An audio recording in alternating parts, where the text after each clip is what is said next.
want today to add my voice. I want to join the likes of Lawrence Sifuna. I want to join the likes of Koigi Wamwere, that we cannot let a few people take it for granted that they can do or live what they want to do in this country. Mr. Speaker, sir, it is becoming quite unfortunate that a few individuals, Mr. Speaker, sir, whom we've worked with so hard and promising the Kenyans that will ensure the cost of living comes down, Mr. Speaker, sir, instead of them working with us in tandem, they are going and auctioning. Thank you very much, Mr. Speaker, sir. I also like to support the statement by Senator Boni Khalwale. Indeed, people like Lawrence Sifuna, Jido Matiba, Charles Lobia, and the rest did shape the history and the destiny of this country. Mr. Speaker, sir, in the spirit of the demise of Lawrence Sifuna, who has been fortunately survived by a very strong politician in the name of Edwin Sifuna, through my seat in one committee, his commitment to liberate this country, irregardless of the party position he holds, Mr. Speaker, sir, is something that we as senators are very proud of. Mr. Speaker, sir, having said that, it is also indeed very important that we note there are politicians who need to learn from the likes of Lawrence Sifuna. Those who wait until the president is out of the way, out of the country, and then they list national assets and put them for sale. Mr. Speaker, sir, we want to urge these leaders who sit near the high offices that it's important to note that it cannot, and we cannot accept them, to put such an important national heritage like the KICC for sale. Mr. Speaker, sir, I want today to add my voice.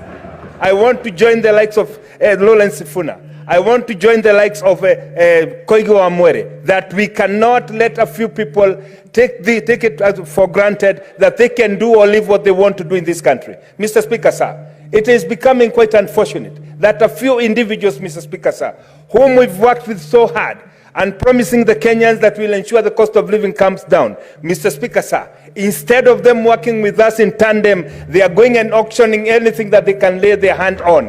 This we must stand as a house and oppose. Mr. Speaker, sir, today I want to stand in the same spirit of Lawrence Sifuna and say this country belongs to all of us. It cannot take our parents so many years to put things where they are today, and then we get to here, Mr. Speaker, sir, people bought edible oil that is toxic. They spent billions of shillings. This cannot be sold. Mr. Speaker, sir, it is time that we call these people and tell them enough is enough and they must stop. Yes. Mr. Speaker, sir, it is such a moment when we are given an opportunity to reflect on the things that are happening in this country, that we ask ourselves, are some of these people serious? Mr. Speaker, sir, just the other day, I read a statement from none other than one of our colleagues who's been sitting in this house, a Minister of Infrastructure and Transport, saying that centers, cars that have been bought by hustlers, that they should be banned from the road. Mr. Speaker, sir, I ask, are we losing our senses, Mr. Speaker, sir?